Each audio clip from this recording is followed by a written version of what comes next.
Yo tengo el enorme placer de ser presidenta de un panel verdaderamente de lujo. Creo que pueden hacerle muchísimas preguntas a todos ellos. Los voy a presentar en el orden en el que van a presentar. Son Rosana Ramos Velita, que ella es presidenta del directorio de la Caja Rural Los Andes. Ha sido CFO de Mercados Globales y directora de Iniciativas Estratégicas para el Global Consumer Group, el mayor negocio de Citigroup en el mundo. Y ha tenido una serie de cargos ejecutivos senior en AT&T Microelectronics también. Para romper un poco el hielo de esta presentación, de estos peruanos globales importantísimos, yo les hice una pregunta a cada uno de ellos sobre algo más bien personal que pudieran compartir con ustedes, que voy a pasar a decir.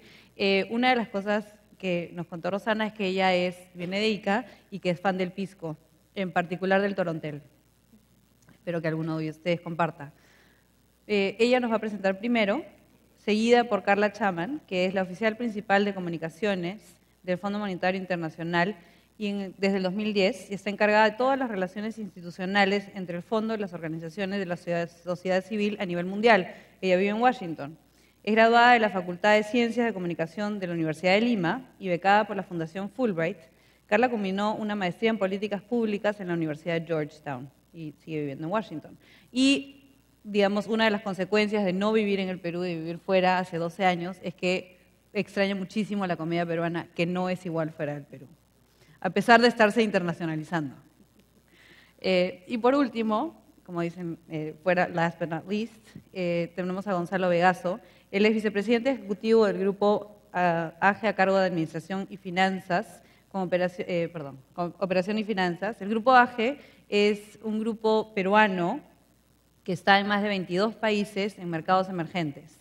Y antes de estar en el grupo AGE internacionalizando y globalizando al grupo, fue director corporativo de finanzas de Google y vivió en California y fue parte del cierre financiero global de la compañía. Entonces tiene toda una experiencia además anterior en Google y es un ciudadano global literalmente. Él vive en un avión. Hoy me contaba que en los primeros 6 meses del año estuvo 50 días en Lima. Es egresado de la Universidad del Pacífico en Administración de Empresas y Contabilidad y tiene un MBA de la Universidad de Cornell en Nueva York. Y como, digamos, dato personal, Gonzalo colecciona quipus y chullos y mantas antiguas. Las mantiene y las colecciona. Entonces, ellos son nuestro panel y lo que van a hacer es, van a tener cada uno de ellos una breve intervención inicial. Han preparado presentaciones para ustedes y las van a hacer, y luego yo les voy a hacer un par de preguntas y luego vamos a abrir la ronda de preguntas para que todos ustedes, digamos, le pregunten al panel. Así que comenzamos con Rosana. Gracias, Julia. Buenas tardes a todos. Es un gusto nuevamente estar aquí con esta juventud. Y para hacerlo un poquito ameno como peruano global, una de las cosas que uno tiene que tener es mucha energía. Y sé que son las 3 de la tarde, viernes, así que les pido a todos una levantadita, una sacudidita, para empezar con fuerza. ¿Les parece? ¿Estamos bien? Porque nadie captó el chiste del pisco, entonces me preocupa un poquito que esta juventud no aprecie el pisco. Gracias, gracias.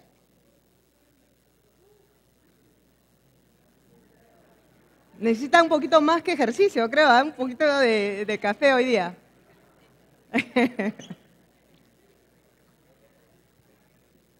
Bueno, jóvenes, para mí siempre es un gusto compartir con la próxima generación de mi país,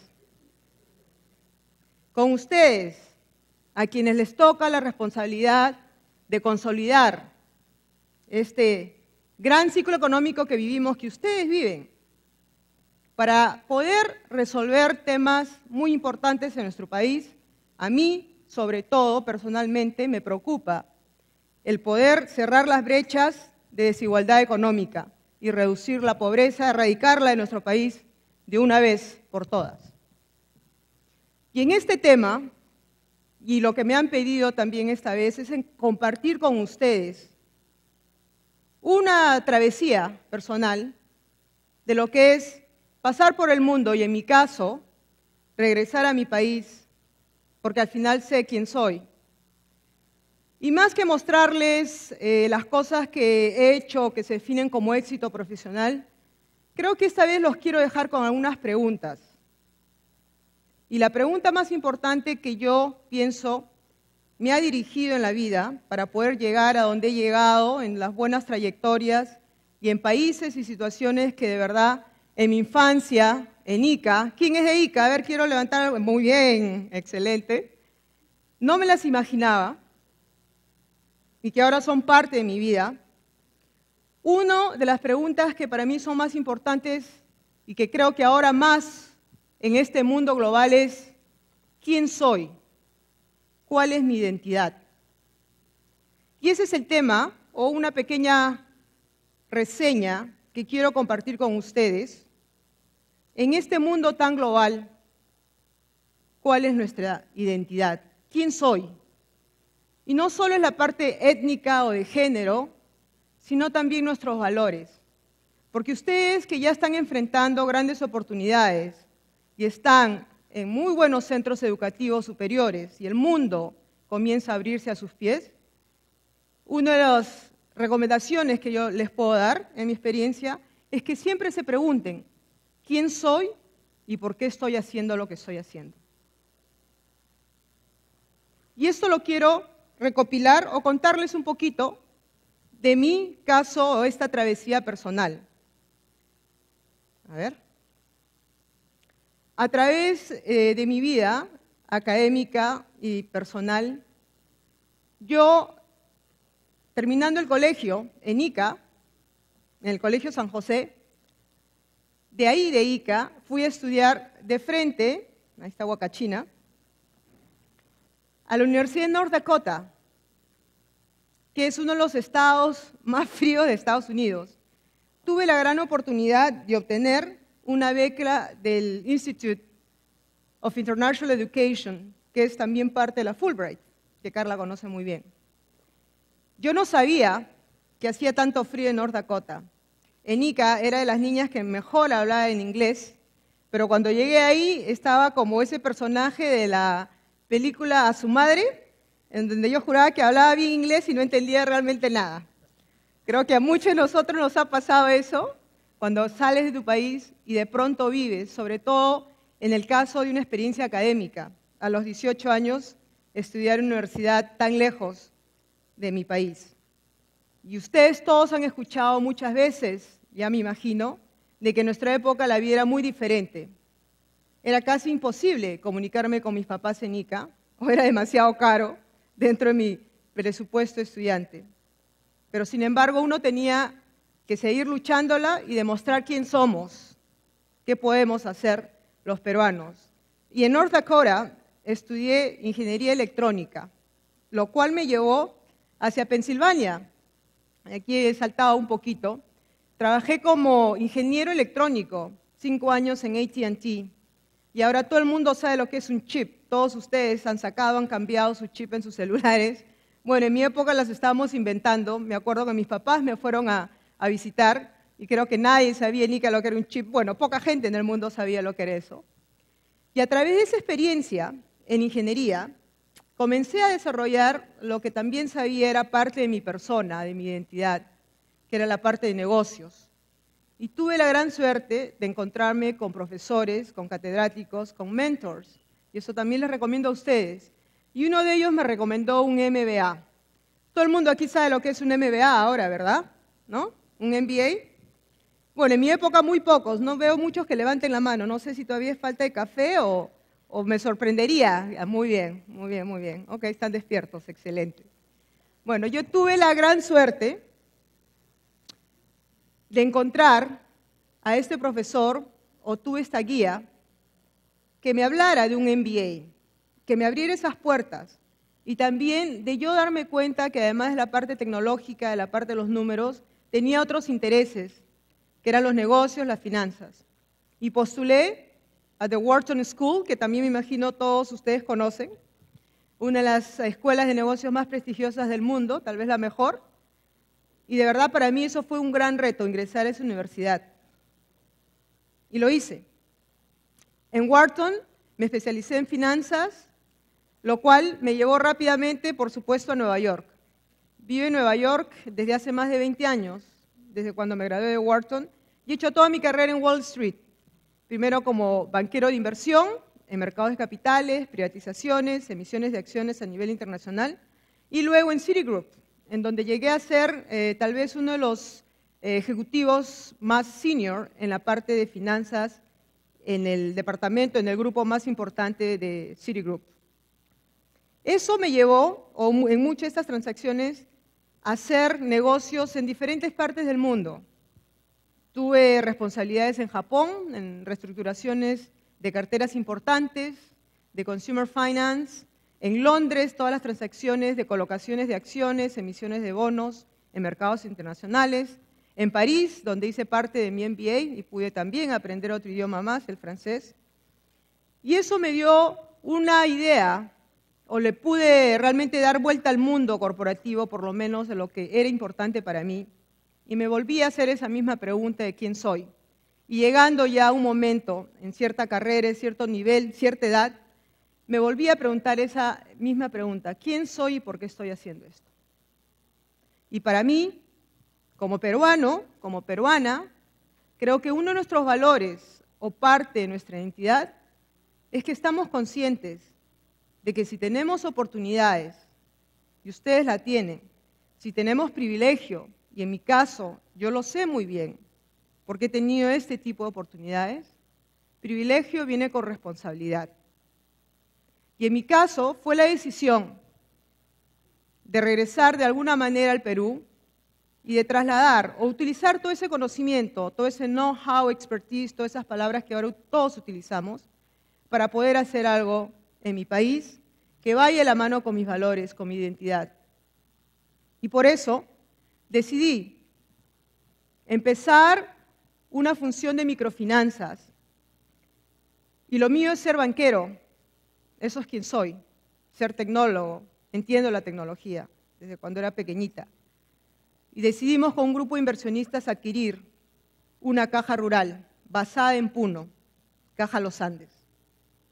Y es lo mejor que he hecho en mi vida profesional, porque no solo ahora estoy yo trasladando, compartiendo, retribuyendo mis conocimientos, sino que también sé que a través de lo que es bien simple, y muchos de ustedes están estudiando finanzas, economía, a todos, aunque estudien ingeniería, les recomiendo que tengan una buena base financiera. Es parte del mundo global ahora.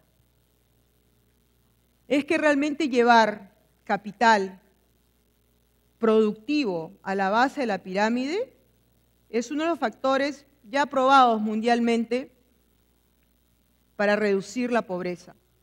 Y eso es lo que hacemos en Caja Los Andes. Estamos basados en Puno. Yo voy y vengo desde Nueva York. El año pasado a todo el mundo le encantó la frasecita que mencioné. Tengo una combi que sale de Manhattan y va a Juliaca todos los meses. Ayer llegó y me vine en ella.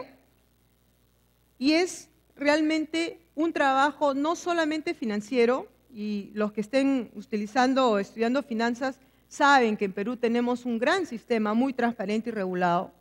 Nuestros datos son públicos, todos los meses tenemos que reportar todo lo que es nuestra información financiera y tenemos de los mejores indicadores, no solo en rentabilidad, tenemos un ROE de 27%, un ROA de 3.85%, una morosidad de 3.6%, sino que también es parte de nuestro modelo económico el impacto social.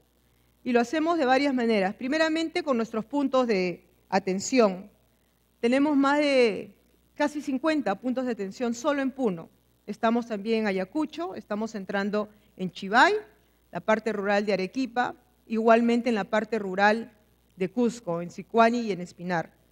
Y nuestra idea es realmente llegar a nuestro cliente, al cliente rural, no solo a las ciudades, sino también a los pueblos, a las comunidades, a las zonas en donde no hay una oferta financiera formalizada. Y esto es lo que hacemos. Trabajamos en las zonas más rurales, trabajamos mano a mano con nuestros emprendedores productivos, con líderes de esas comunidades que poco a poco, con nuestra herramienta, que es un préstamo de capital de trabajo, un préstamo productivo, salen de la pobreza.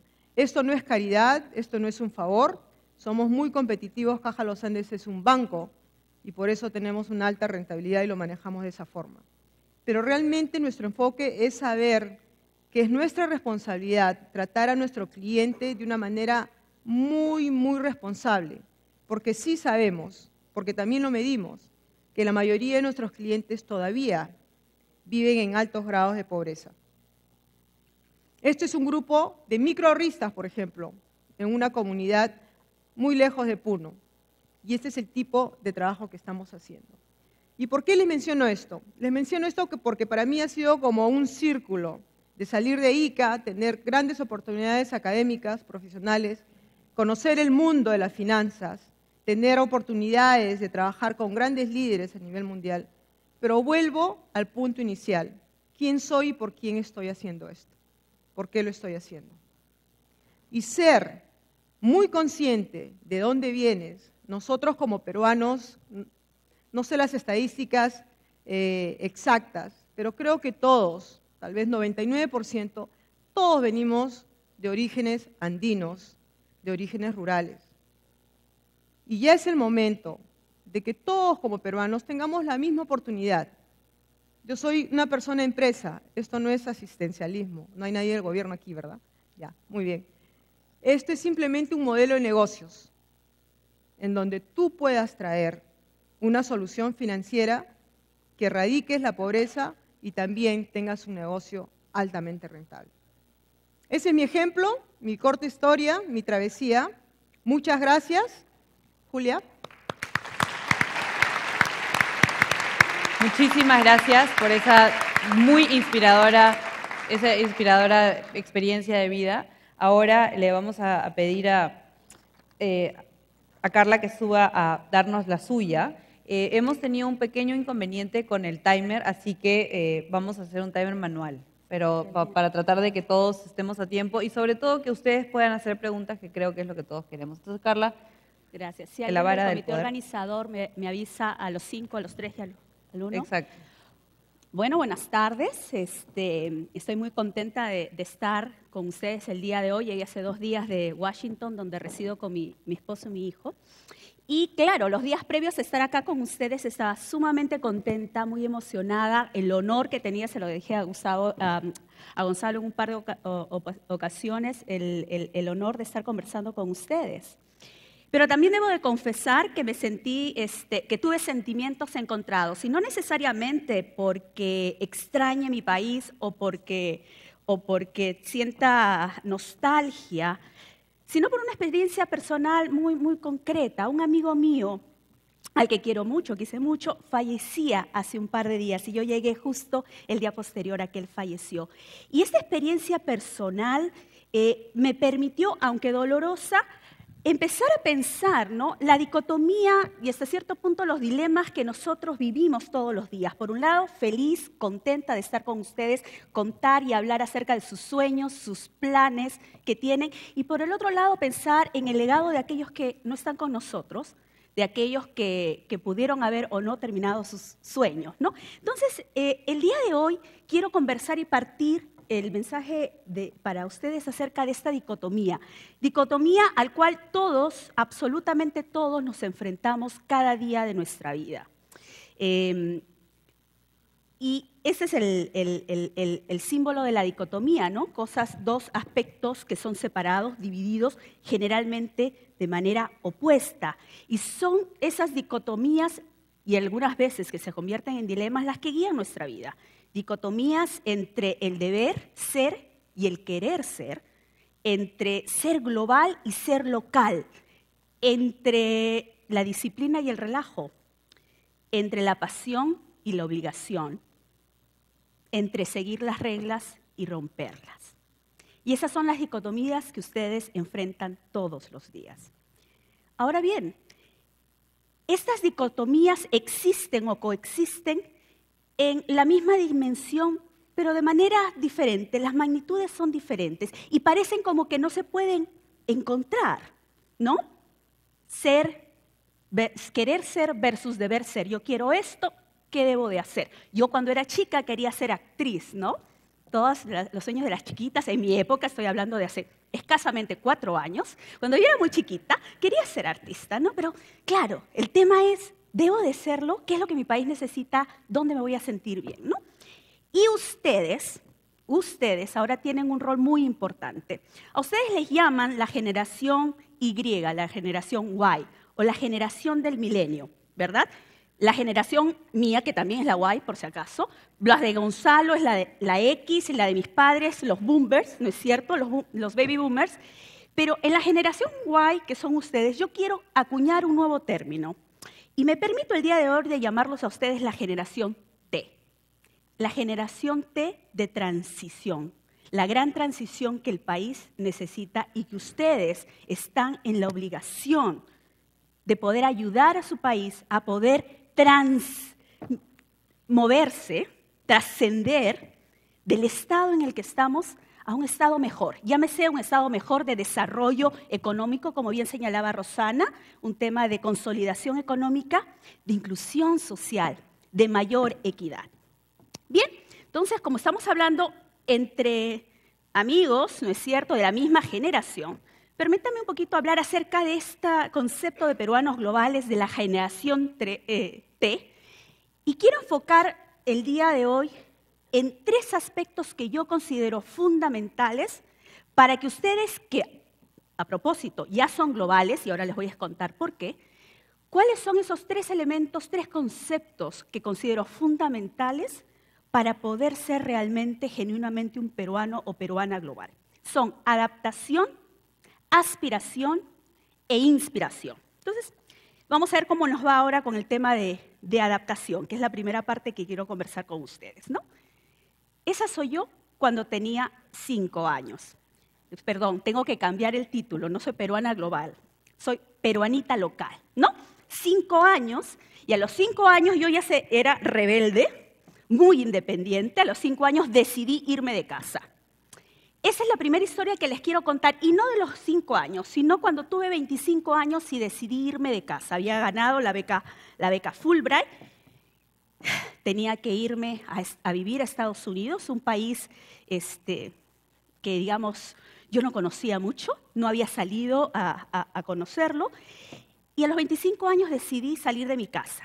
Estamos hablando de bueno, ya les dije mi edad, bueno, hace algunos años en el país, que una mujer saliera de su casa era por 2 razones, ¿no es cierto? O te casabas o tenías que estudiar fuera de la ciudad donde vivías. Y el caso de nuestros amigos que viven probablemente de otras ciudades lo viven. Pero que una mujer, una chica de 20, 25 años quiera salir de su casa, qué raro, ¿no? Pero yo decidí hacerlo. Fui un poquito en contra de las convenciones sociales, tuve que conversar con mis papás y decidí hacerlo. Y en ese momento no sabía ni era consciente del gran favor que yo misma me estaba haciendo. Tomaba el riesgo, pero estaba saliendo de mi casa antes de ir a Estados Unidos para poder valerme por mí misma. Y eso fue un tema muy importante en mi vida. ¿Por qué? Porque el tema de adaptación es fundamental, chicos. Nosotros vivimos ahora en un mundo altamente hiperconectado. ¿Qué significa esto? Estamos en un periodo de la revolución tecnológica, Internet. Tenemos aproximadamente 1.5 billones, 1.5 mil millones de usuarios de las plataformas sociales, el social media, y además tenemos más de 3.000 millones de suscripciones en teléfonos móviles. Si esto no es ser hiperconectado, yo no sé qué es. Por eso es que yo les digo que desde ese momento ustedes ya son globales. Tienen acceso a Internet, tienen acceso a información que en mi generación, en la generación anterior, no se tenía. Pero este mundo global también tiene reglas. Y las reglas existen para cumplirlas. Las reglas existen porque dan garantía y fortalecimiento a los sistemas como nuestras sociedades. Ahora bien, esos sistemas, esas reglas pueden evolucionar. Algunas se pueden volver obsoletas, ¿correcto? Como es lo que ha pasado en la primavera árabe. Pero el tema es que existen las reglas. Y para eso nosotros tenemos que adaptarnos, porque las reglas, de la manera en que se cumplen las reglas en nuestro país, no necesariamente son la manera en que se cumplen las reglas en otros países. Entonces, déjenme darle un ejemplo. No sé si lo pueden ver muy bien. Aquí hay un comparativo online de lo que se lee en el comercio, lo que se lee en el New York Times de Estados Unidos y lo que se lee en el país de España. Y aquí les voy a enseñar otro grafiquito que probablemente ustedes conocen, se ve esto, ¿no? Todo el mundo viendo qué es lo que pasó con Combate, ¿no? ¿Qué es lo que pasó con las poderosas o estas señoritas que cantan, ¿no? Lo que pasa en el resto del mundo, si hay ataques en Siria, si pasa hambruna en África, muy lejano. Esto, chicos, está aquí. Ustedes no tienen que vivir en China, no tienen que vivir en África para ser global. Y el cambio que ustedes tienen que dar está aquí, en el chip. Es fácil adaptarse a esto, ¿no es cierto? Pero les voy a dar otro ejemplo que es mucho más reciente. ¿Ustedes saben, se acuerdan de esto? ¿Sí o no? ¿No es cierto? La cultura vial en nuestro país. Ustedes ponen un americano, mi marido viene aquí, él no puede manejar una cuadra, no puede. Entonces, ese elemento, ese mundo de reglas, nosotros tenemos que pensarlas, de tratar de ver cómo se están cumpliendo. El problema no es que existan o no existan, es si las cumplimos o no, porque si no, todos vamos a estar fritos, y ahí está, nos estamos quemando todos. Ese es un tema de adaptación. El segundo elemento en el tema de adaptación que quiero ir muy rápido con esto, es lo que decía muy bien Rosana, ¿no es cierto? Ahí está, Asumare.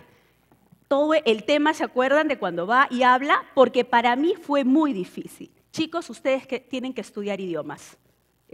Pueden estudiar inglés, pueden estudiar chino mandarín, pero eso es un tema muy importante, el tema de idioma.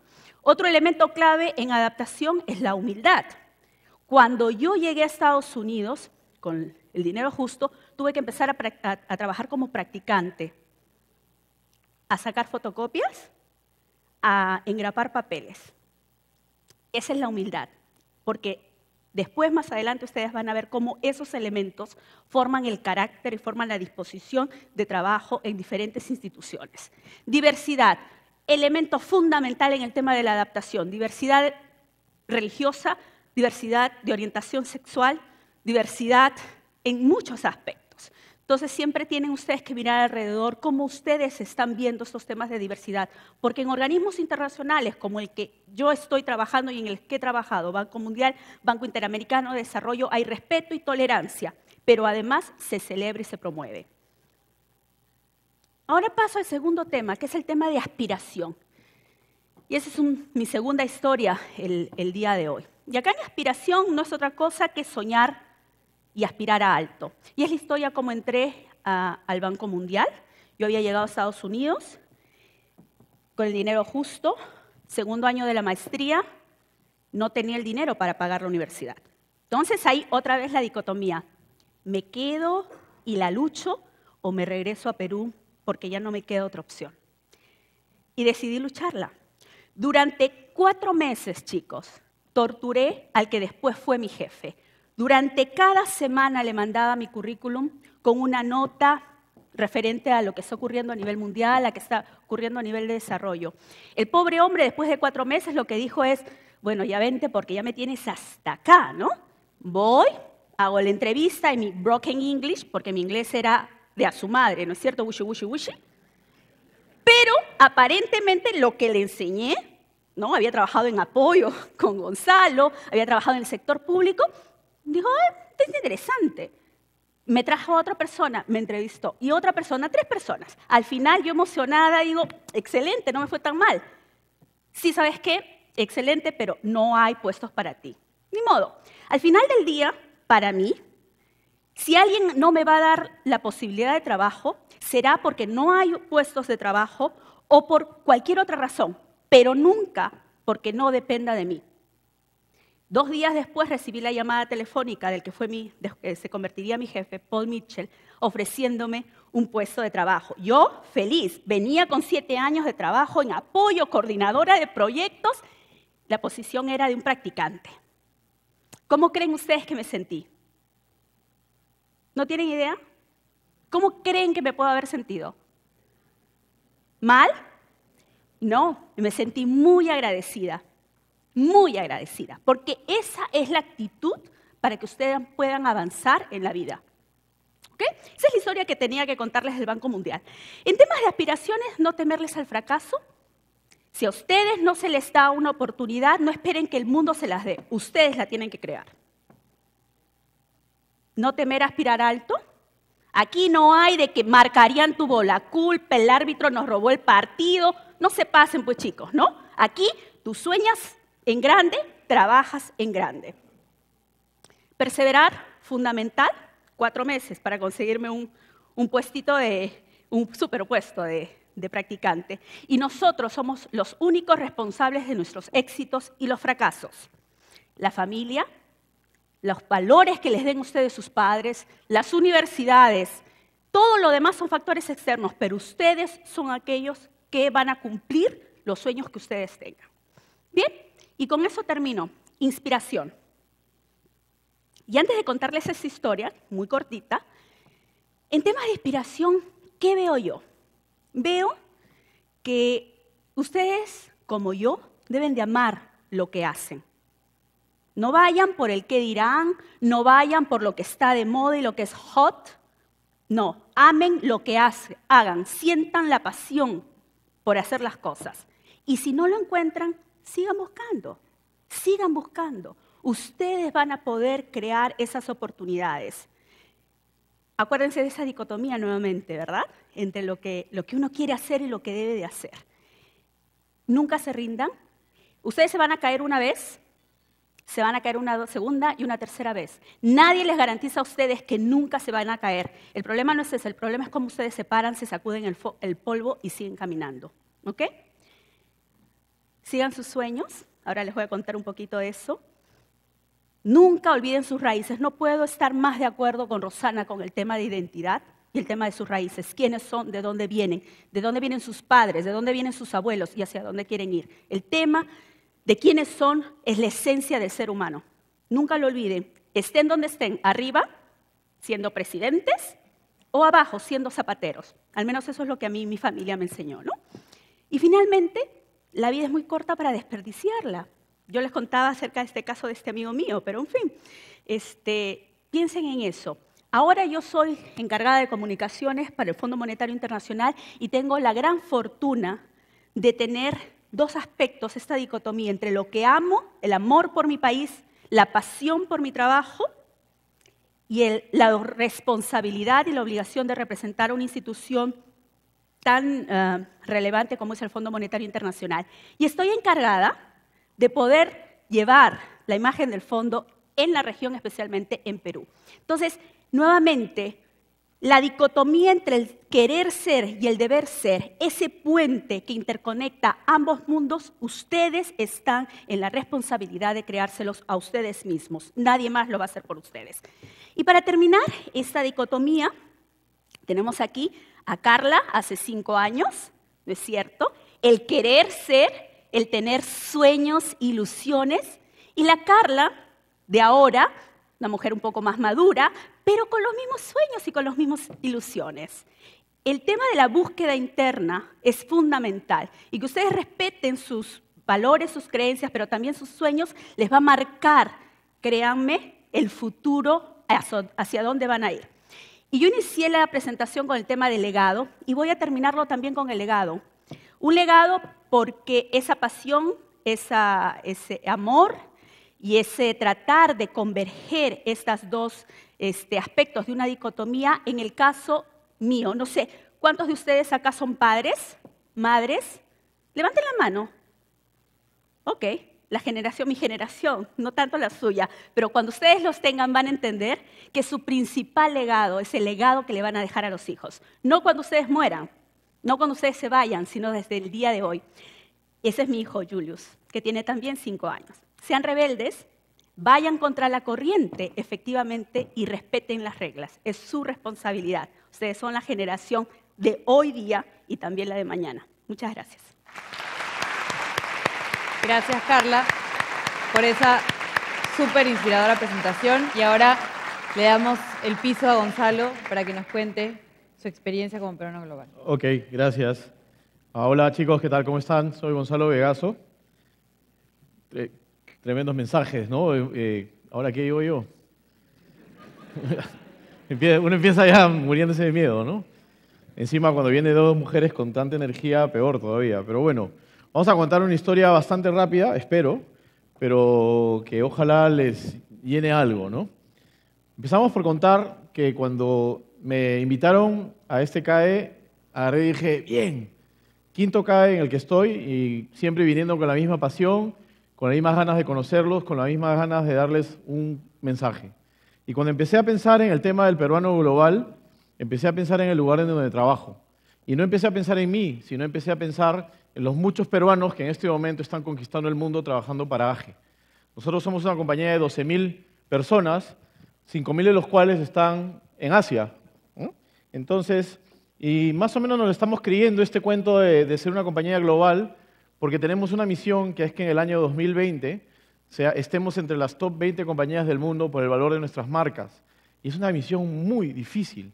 Y es una misión que está siendo liderada por peruanos que quieren ser los más globales que puedan existir en este momento y en el futuro, ¿no? Entonces, quería empezar por ahí, porque entiendan que el ser peruano global no es una historia de 1, 2, 3, 4 personas, es una historia de gente que ya lo está haciendo. Es una historia de gente que no necesariamente fue a la Universidad del Pacífico como yo fui, pero que fue una universidad en Wari, fue una universidad en Huacho.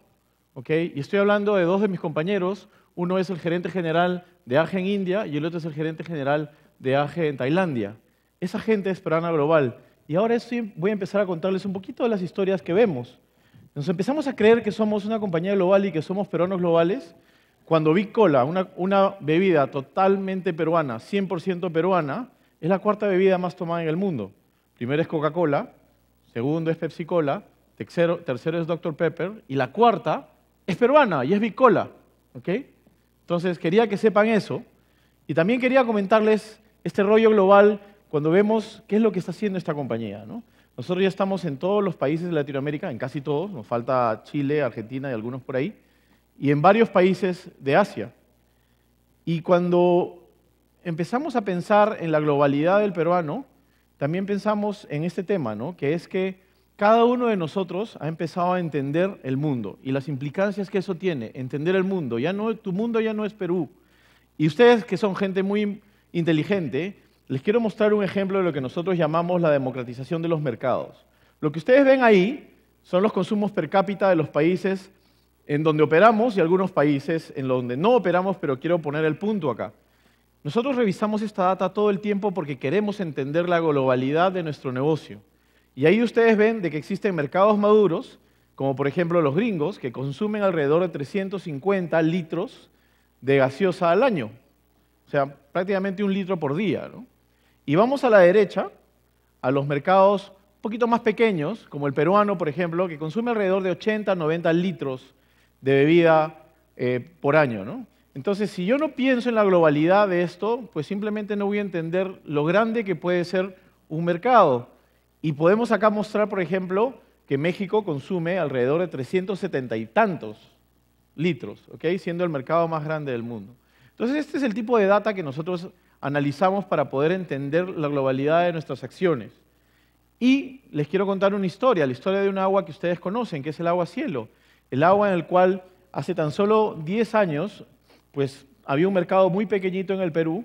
Esta agua entra al mercado, entra sobre todo a las clases C, D y E y crea un boom en el mercado del agua, llevando el agua a que sea consumida en las zonas rurales. Y eso es lo que nosotros en AGE le llamamos la democratización del mercado. Y lo que estamos tratando de hacer es que se democratice el mercado en todo el mundo. Y esa es parte de nuestra globalidad como empleados, nuestra globalidad como peruanos. Reconocemos esto y tratamos de hacerlo, por ejemplo, en India. Y en el cuadro del consumo per cápita, India consume solamente 4 litros de agua al año. Un indio per cápita, de nuevo, solo consume 4 litros de agua al año. Entonces se imaginan el gran potencial que tiene una compañía como AGE llevando agua a cielo a India. Pero lo que tenemos que reconocer, y aquí está el punto de reconocer nuestra globalidad, es entender la globalidad. La competencia de AGE no es Coca-Cola. La competencia de AGE no es Pepsi. La competencia de AGE no son muchas de las compañías que existen en el mundo vendiendo bebidas. La competencia de AGE, por ejemplo, en India, es esto.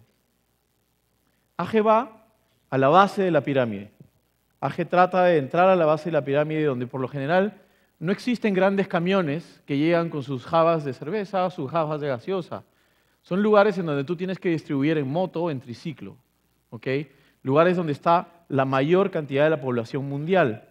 Y si no entendiésemos lo que es la globalidad, no entenderíamos que mi competencia no es una botella roja que te pone en tu nombre o una botella azul. Mi competencia es esto. ¿Okay? Entonces, empecé a llevar el mensaje por aquí, por el lado de entender cuán global puedes ser tú. Y nosotros entendemos la globalidad a través de data, a través de información, a través de conocimiento, a través del hecho que existen peruanos que en este momento están caminando en las calles de India sin comer carne, porque no puedes encontrar carne. Comprar carne en un mercado es prácticamente como comprar droga, y que te dicen cuando vas a ir, por favor, ¿me puedes traer un jamoncito? O me puedes traer una salchicha porque lo extrañan, ¿no? Y eso solo lo aprendemos de esta manera. ¿Okay? Siguiente tema que quería mostrarles es también algo que hemos aprendido nosotros como global, es la comunicación global, ¿no? Uno como peruano global tiene que entender que la comunicación no es solamente cómo me comunico yo con mi amigo peruano o con mi primo que está en Estados Unidos. Existe una comunicación diferente. Y acá hay dos ejemplos. El ejemplo que nosotros tenemos es somos socios del Barça en Latinoamérica y también somos socios de la Liga Inglesa en Asia. En Asia nosotros podemos utilizar las fotos del Manchester United, del Chelsea, del Liverpool y obviamente las fotos también de la selección inglesa. Y quiero mostrarles un video para que vean cómo los peruanos globales nos comunicamos con el mundo. Y en particular en este video vamos a ver cómo nos comunicamos con el mercado tailandés. Adelante, por favor. Hey, let's go. Hey, hey, we go. Hey, hey, let's go. Hey, hey, we go. Hey, hey, let's go. Hey, hey, we go. Hey, hey, let's go. Hey, hey, we go. Big Cola, Big England. Big Cola, pemegang lisensi resmi England 2012. Lo bonito de esto es que este es un spot publicitario que salió en Tailandia por alrededor de 2 meses. A nosotros nos llena mucho de orgullo decir que este spot, aun cuando haya salido en Tailandia, es completamente hecho del Perú, con peruanos. Todas las personas que aparecen en ese video son peruanos. Los edificios de ese video son Miraflores. Gracias.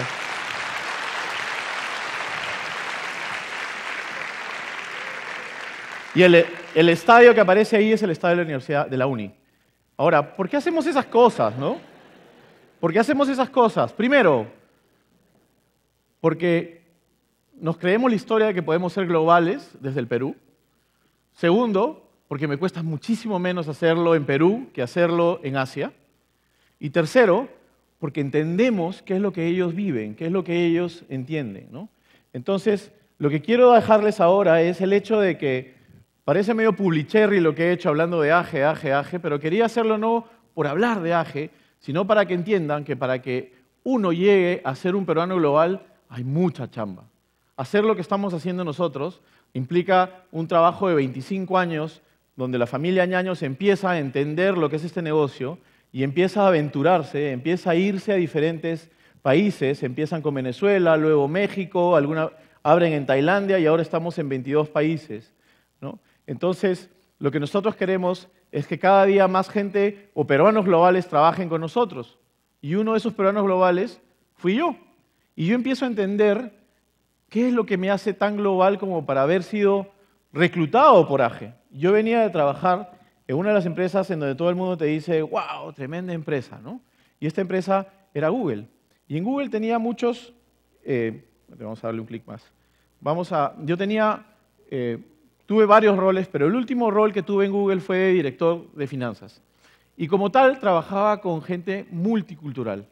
Gente que me reportaba a mí, venía de todas partes del mundo. Google tenía la posibilidad de reclutar a la mejor gente del mundo y tenía que entender cómo esta gente piensa, tenía que entender su religión, tenía que entender muchas cosas que hacían de que tú puedas trabajar con ellos lo más efectivamente posible, ¿no?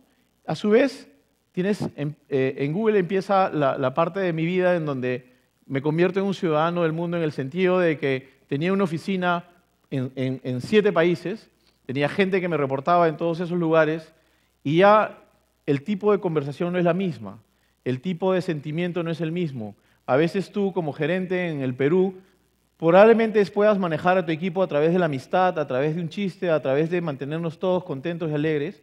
Pues simplemente eso no sucede con un equipo en Japón, por ejemplo, ¿no? Entonces lo que tenemos que hacer es tratar de entender un poco de estos temas culturales que hace de que uno pueda globalizarse más fácilmente. Y esto lo quiero mostrar a través de una serie de elementos que cuando estuve pensando en la presentación quería dejarles para que entiendan cómo ser lo más global posible para poder enfrentar un mundo que, by the way, ya es global. O sea, no sé si se han dado cuenta, pero ya es global. Entonces, cuando hablamos de peruanos globales, simplemente estaríamos tachando global y diciendo peruanos. Porque si en este momento no eres global, pues no eres prácticamente nada. Entonces, hablemos de cosas que uno tiene que hacer. Para ser global, desde la perspectiva mía, primero tienes que tener una visión. Y ustedes están en el momento de su vida en que tienen que generar una visión personal, ¿no? Tienen que decir, ¿qué es lo que quiero ser? Y tienes que hacer ese esfuerzo de entender cuáles son tus pasiones, qué es lo que te gusta, qué es lo que no te gusta. Yo siempre doy el ejemplo de un amigo mío que estudió conmigo en la Pacífico, es súper amigo mío, súper, pero recontra fanático del fútbol. Era el único que iba a la Pacífico con su periódico Bocón todos los días en la mañana y en la primera clase lo leía. Ok, ese chico empezó a trabajar en supply chain, ¿no? Cadena de suministro, y es un excelente gerente de cadena de suministro, director de una empresa global. Pero alguna vez yo agarré y le dije, oye, ¿tú sabes que en el Manchester United están dictando una maestría para manejar empresas deportivas? Y él agarró y me dijo, ese podría ser mi trabajo soñado, ¿no?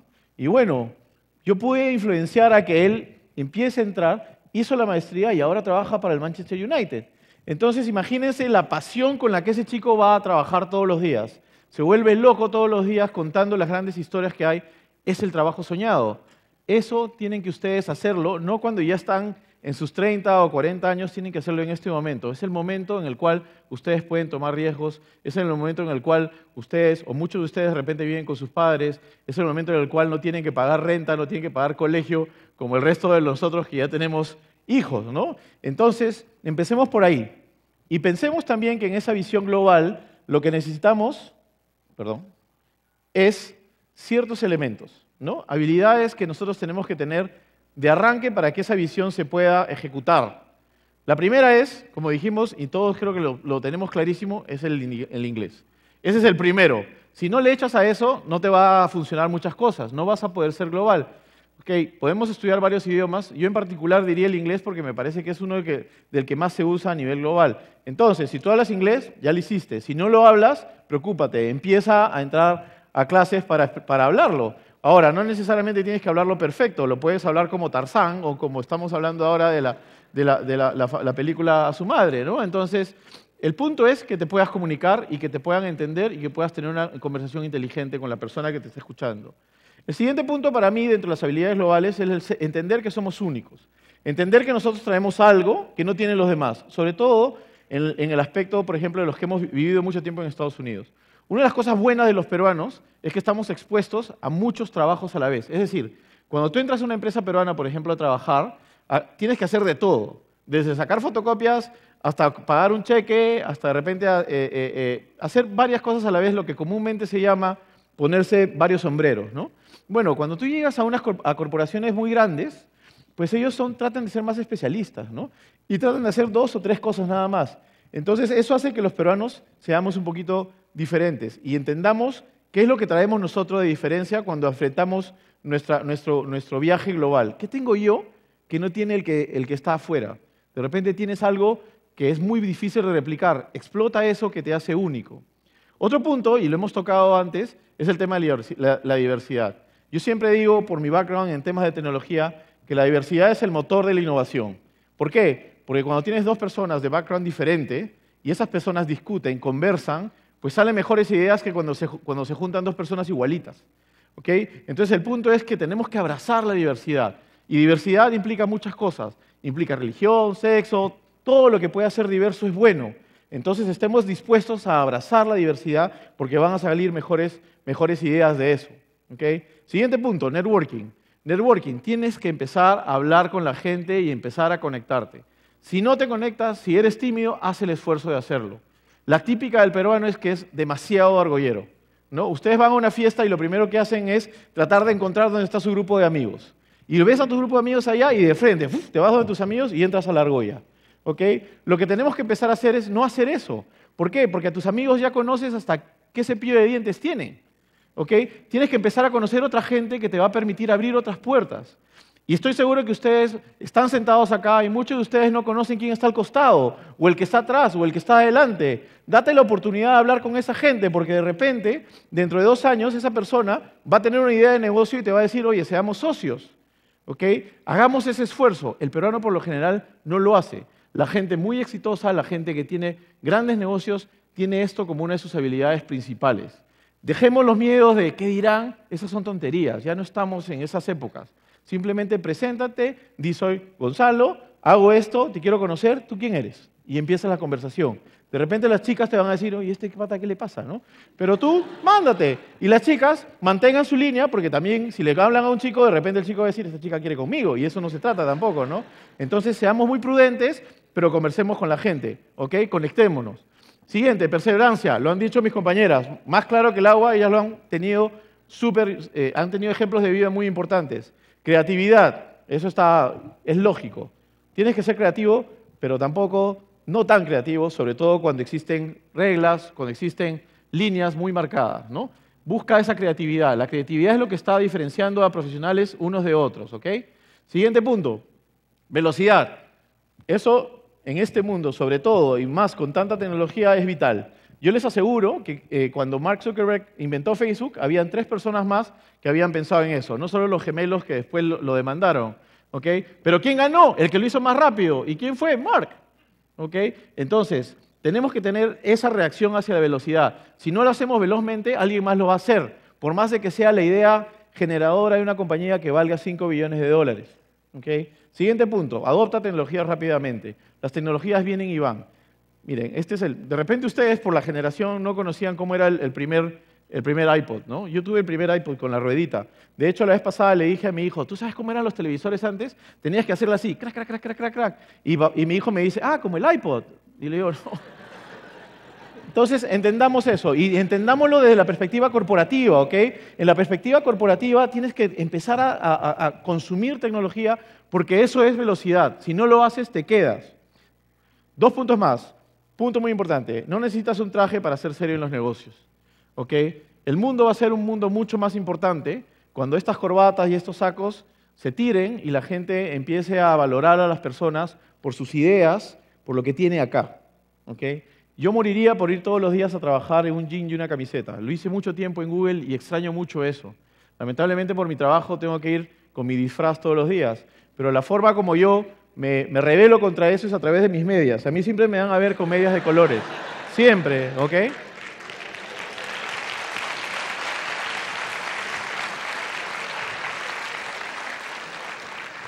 Y mis amigos me preguntan, ¿y dónde te las compras? Eso nunca lo voy a decir porque también se van a comprar medias. En todo caso, ¿cuál es el punto? Esta es una foto que les quiero traer, en donde en esta mesa, con esas camisetas, con esas gorras, se cerró un negocio de $12 millones. Es la gente de Facebook, ahí está Mark Zuckerberg, y al frente está la gente de una compañía que se llama Friend Finder. Ellos hicieron esta transacción en el 2009. El chico que está en el polo verde es amigo mío y se tomó esta foto y me la regaló. Y me la regaló, ¿por qué? Porque yo siempre le decía, quiero una foto en donde la gente haga un deal, un negocio grande y que esté de lo más sencillo. Y me regaló esta foto. Pero después encontré una foto de repente mejor. Y a ver, la muestro acá. Esta foto son 12 chicos que trabajaban para una compañía que yo creo que todos ustedes conocen, que se llama Instagram. Instagram fue comprada por Facebook y Facebook le pagó cerca de $1 billón. $1 billón significa $1.000 millones. A 12 empleados. O sea, saquen su línea, cada uno se llevó más o menos $100 millones. Fíjense cómo están vestidos. Y lo más importante, échenle un ojo a la edad de estas personas. O sea, si yo agarro 12 de ustedes y los pongo exactamente ahí, es prácticamente lo mismo. Esta es la oficina de Facebook principal. Estos chicos iban por primera vez a Facebook después de haberse enterado que Facebook los había comprado. ¿Ok? Entonces, ellos nunca pensaron en voy a ponerme una corbata, voy a ponerme un traje. Ellos simplemente fueron porque tenían esto y por lo que habían logrado. Y ese es el gran punto que quiero decirles. Última foto. Esta foto es una foto para que vean el nivel. Está el presidente Obama Todos los señores que están al costado son CEOs de las compañías más importantes de tecnología del mundo. De hecho, ahí está Eric Schmidt, que era el que yo conocí en Google, hay gente muy, muy importante ahí, pero ahí también está Mark Zuckerberg. Si lo ven ustedes al lado izquierdo, está él con una camisa blanca. Mark ese día fue a esta reunión con jeans y con chancletas. Y entró y no tuvo ningún problema. ¿Por qué? Porque nadie que estaba al costado lo juzgó por si tenía una chaqueta, si tenía una corbata. Simplemente lo juzgaron por lo bueno que es este tipo haciendo negocios y lo bueno que es para entender tecnología y entender a las siguientes generaciones. Ese es mi punto. Para ser peruano global tienes que hacer eso. Peruano global piensa más en sus ideas, en el valor que trae acá, que en lo que se puede poner y en lo que puede comer o en el carro que tiene. ¿Ok? Entonces pensemos también de esa manera. Por último, regreso a este punto, que es un punto que nosotros siempre hablamos en AGE. Es lo que decimos es la audacia para transformar lo convencional.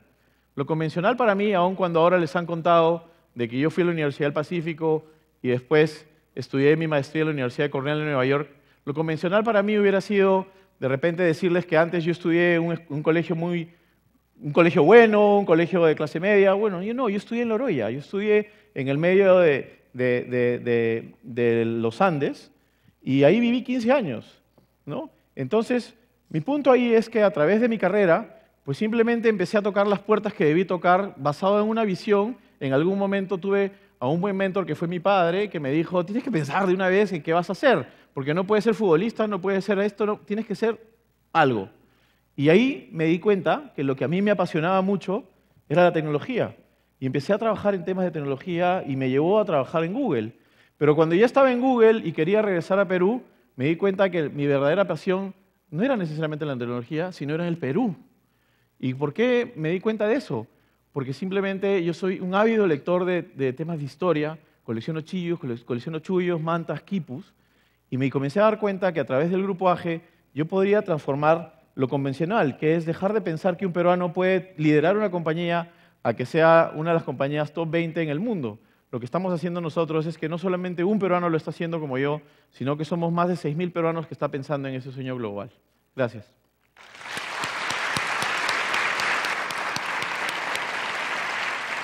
Muchísimas gracias, Gonzalo, Carla, Osana, por esas charlas tan inspiradoras.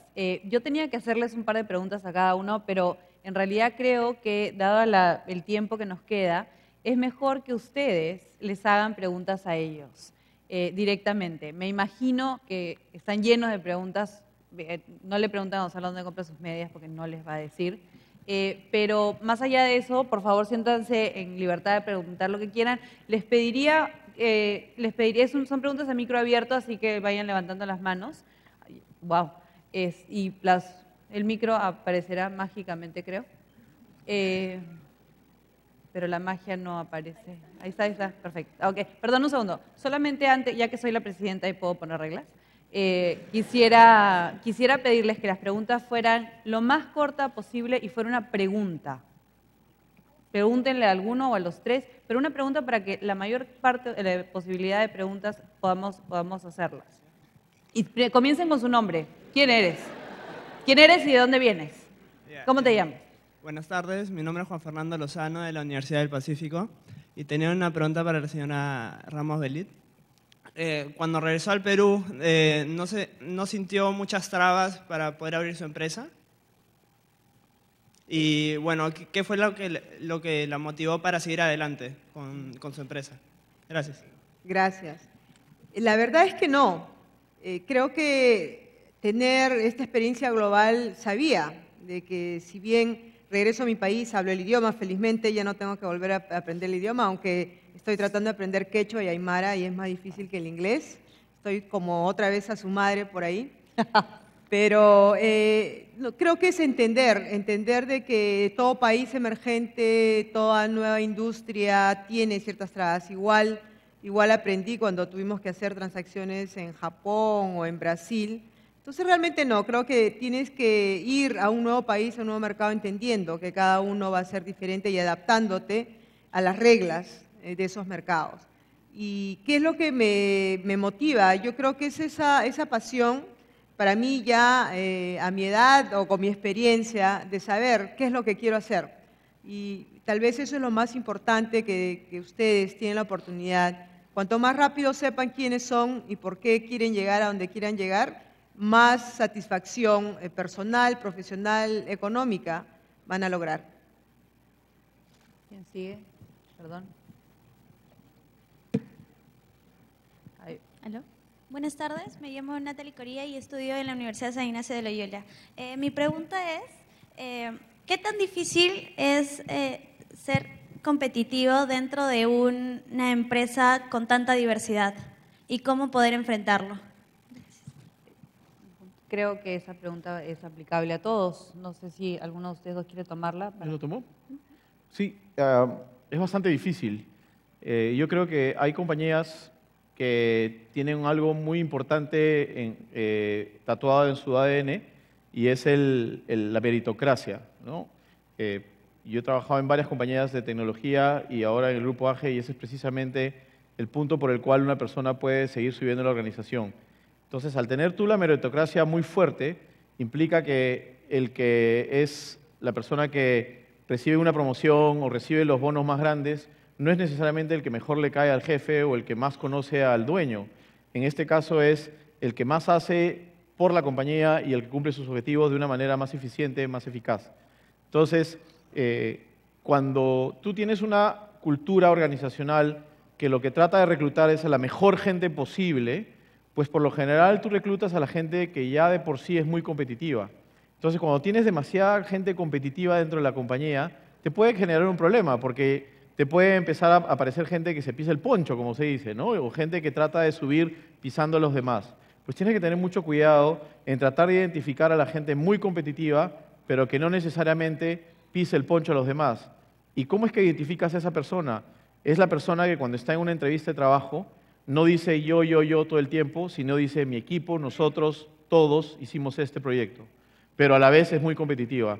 Entonces, ese es un elemento de la cultura que tienes que cuidar mucho, que la gente sea competitiva, pero que sea muy dispuesta a trabajar en equipo para que la competitividad se sienta, pero que no sientas que alguien te está pisando la cabeza para salir hacia arriba. Muchas gracias, Gonzalo. ¿Quién sigue, perdón? ¿Aló? Ay. Sí. Buenas tardes, mi nombre es Andrea, estoy en la Universidad Cayetano Heredia y actualmente tengo la percepción de que hay una crisis de identidad en las instituciones, en las diversas instituciones de nuestro país.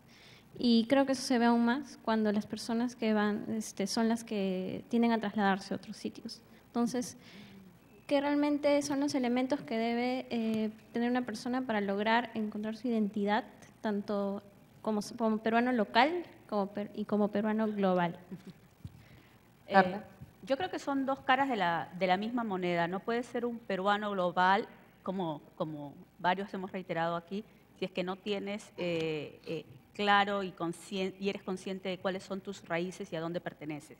Ahora, es muy fácil, sencillo decir las instituciones están en crisis, las instituciones tienen un problema, pero ¿quiénes hacen las instituciones? No son organismos etéreos, o sea, somos nosotras, las personas, las que formamos esas instituciones. Entonces, mientras exista una crisis de identidad en la persona, mientras nosotros tengamos unas tendencias, por llamarlo de alguna manera, en las cuales no nos interesan las reglas, no respetamos a las diferentes personas, no apreciamos la diversidad. Si el otro no cumple las reglas, ¿por qué yo la tengo que cumplir? Si este se lleva el lapicero a su casa, ¿por qué yo no me llevo dos? O sea, ese tipo de elementos que son cuestiones personales mellan completamente la institución. Una organización, sea privada, sea pública, sea internacional. Entonces, la base, en verdad, de esa crisis de organizaciones, en verdad está también en nosotros. Y nosotros tenemos que pensar cuál es nuestro rol, cómo nosotros contribuimos o no a que esa crisis que puede existir termine, evolucione, trascienda en algo que haga que la institución se fortalezca o se vaya para el otro lado y termine de fenecer, ¿no? Muchas gracias. Bueno, yo sé que podríamos pasarnos horas haciendo preguntas. Yo también quisiera hacer muchas. pero desgraciadamente se nos acaba el tiempo y me indican aquí al frente mío que, bueno, una pregunta, ¿Por qué una no tomas última dos o tres pregunta. y así? Una última pregunta más, dos. Lo que pasa es que ya me indican que tenemos que terminar y Gonzalo creo. Hola, mi nombre es Clier Niño, soy estudiante de Ingeniería en Minas de la Universidad Católica y mi pregunta iba dirigida a la señora Rosana. ¿Qué estrategias tienen para incentivar las microfinanzas en estas comunidades, teniendo en cuenta que a veces existe mucha desconfianza en depositar el dinero que tienen en algo nuevo? Tal vez nos ven como algo externo y no pueden confiar en alguien que de repente les quiere ayudar. Entonces, ¿qué estrategias tienen los Andes para solucionar este problema? Gracias. Gracias. La estrategia más importante que tenemos como empresa y como directorio es nuestra inversión en talento, en nuestro equipo. Algunos de nuestros jóvenes líderes están aquí. Y como presidente del directorio y las oportunidades que yo he tenido para desarrollarme y poder captar clientes, porque eso era lo que yo hacía como banquero de inversión, es realmente estar preparados, que mi equipo tenga la confianza suficiente de poder ir a sus comunidades. También captamos a jóvenes, a profesionales de la zona, los empoderamos y les tratamos de dar las herramientas que necesitan para poder hacer, por ejemplo, un buen análisis financiero, que estén capacitados para poder llegar a las comunidades y sepan educar, capacitar, transmitir la información financiera a todo nivel de cliente potencial, para que ellos puedan entender. Una vez que entienden, aquí las microfinanzas han roto ciertos mitos. Uno, que por ser pobre no entiendes lo que es el sistema financiero. Uno, que si eres pobre no puedes ahorrar. Uno, que si eres pobre y nunca has tenido crédito, no eres sujeto de crédito. Las microfinanzas han roto todos esos esquemas que eran antes estereotipos. Una vez que podemos cruzar ese puente de lo que es la información básica de educación financiera a través de nuestro equipo a nuestras comunidades, lo entienden perfectamente, saben mejor que yo hasta cuál es el impuesto que tienen que pagar cuando hacen transacciones en sus cuentas de ahorro, y de una vez, rápidamente, entran en la confianza, porque nosotros también les explicamos, somos una institución supervisada por la superintendencia, tenemos nuestro seguro de depósito, todos esos temas que son técnicos, pero que realmente son hechos, ¿no? Son cosas objetivas que le dan confianza a cualquier cliente. Pero lo hacemos sí a través de nuestro equipo y pensamos de que eso es la mayor herramienta, el mayor potencial, nuestra inversión en talento, sobre todo en los jóvenes. Muchas gracias. Ahora sí creo que nos hemos quedado sin tiempo. Les agradezco muchísimo a todos su presencia. Gracias a todos ustedes.